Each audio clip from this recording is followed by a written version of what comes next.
This question is from CBSE 2025 mathematics examination. The statement of the problem says you have to evaluate this definite integral limit from 1 to 4 mod of x minus 2 plus mod of x minus 4 dx. अब इस integral को simplify करने के लिए we will be splitting this into two parts, 1 से 2 और 2 से 4. We are splitting this into two parts. 1 से 2 के बीच में x माइनस 2 कैसी वैल्यूज़ देगा? If you are taking values lying between 1 and 2, 1 और 2 के बीच में suppose just for example you are selecting some value 1.5. अब 1.5 माइनस 2 नेगेटिव वैल्यूज़ आएगी, 1.5 माइनस 4 ये भी नेगेटिव वैल्यूज़ आएंगी. तो अगर अंदर वाला नंबर नेगेटिव है then this can be written as minus of x minus 2. अगर ये नेगेटिव है तो आप मॉड हटाकर माइनस साइन लिख सकते हैं. अब ये 1 से 2 क्यों ब्रेक किया? क्योंकि यहाँ पर 1 और 4 के बीच में 2 is the only value eight which the nature of this function is changing. तो इसलिए अभी हम लोगों ने यहाँ पर 2 वैल्यू सिलेक्ट करी, 1 से 2 और 2 से 4. अब 1 और 2 के बीच में 1.5 सिलेक्ट किया तो 1.5 माइनस 2 नेगेटिव आया, और नेगेटिव है तो मॉड फंक्शन हटाने के बाद माइनस साइन लगा देंगे.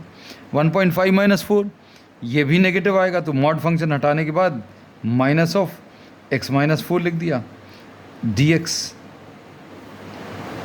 अब इसके बाद 2 से 4 के बीच में सिलेक्ट सम वैल्यू, 2 से 4 के बीच में सपोज 2.5 ले लें, 3 ले लें, तो 3 माइनस 2 कैसा आएगा? पॉजिटिव.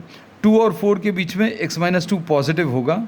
तो अगर ये अंदर वाला नंबर पॉजिटिव है, if the number inside the mod function is positive then no need of writing this x minus 2, directly लिख दें.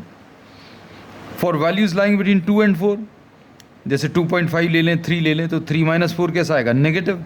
तो ये नंबर नेगेटिव है 2 और 4 के बीच में, और ये अगर नेगेटिव है तो इसको माइनस ऑफ x माइनस 4 लिख सकते हैं. बस मेन इसमें कॉन्सेप्ट जो यूज़ होना वो यही. पहला तो कि इसको 2 इंटीग्रल्स में ब्रेक करना है कि 3 इंटीग्रल्स. तो अभी हम लोग बोलेंगे 1 और 4 के बीच में एक ही वैल्यू है 2, जहाँ पर फंक्शन का नेचर चेंज हो रहा है. So we have divided this into 2 integrals, 1 to 2 and 2 to 4. 1 और 2 के बीच में ये नेगेटिव है इसलिए माइनस साइन के साथ, 1 और 2 के बीच में ये नेगेटिव है इसलिए माइनस साइन के साथ. 2 से 4 के बीच में ये पॉजिटिव है इसलिए डायरेक्टली लिख दिया. 2 से 4 के बीच में ये पॉजिटिव है इसलिए, 2 से 4 के बीच में ये नेगेटिव है इसलिए माइनस साइन के साथ लिख दिया. अब इसको सिंप्लीफाई करना है.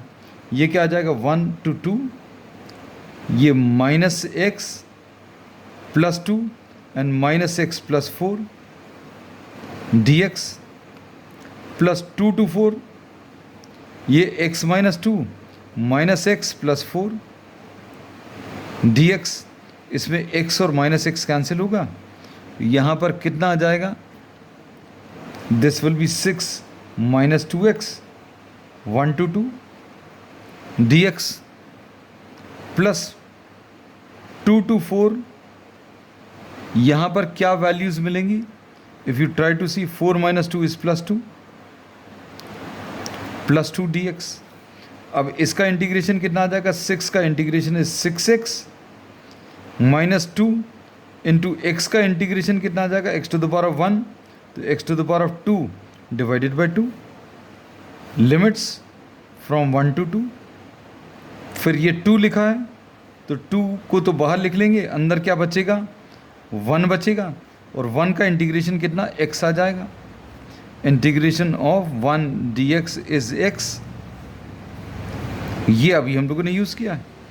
तो 2 बाहर लिखा, 1 का इंटीग्रेशन x है, 2 to 4. वैल्यूज़ को सब्स्टिट्यूट करें. पहले upper value 6 into 2 minus 2 square.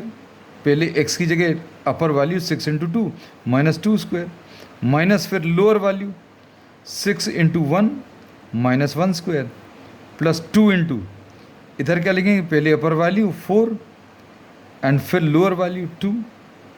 तो ये सिंप्लीफाई करने पर कितना? 8 माइनस 4, और ये कितना आ जाएगा? Minus, this will B minus 5 and this will B plus 2 into two is 4. तो ये कितना आ जाएगा, इसको अगर आप सिंप्लीफाई करें 8 प्लस 4 ये 12 आएगा. This is 12. तो ये सॉल्व करने पर 12 माइनस 4 इज 8.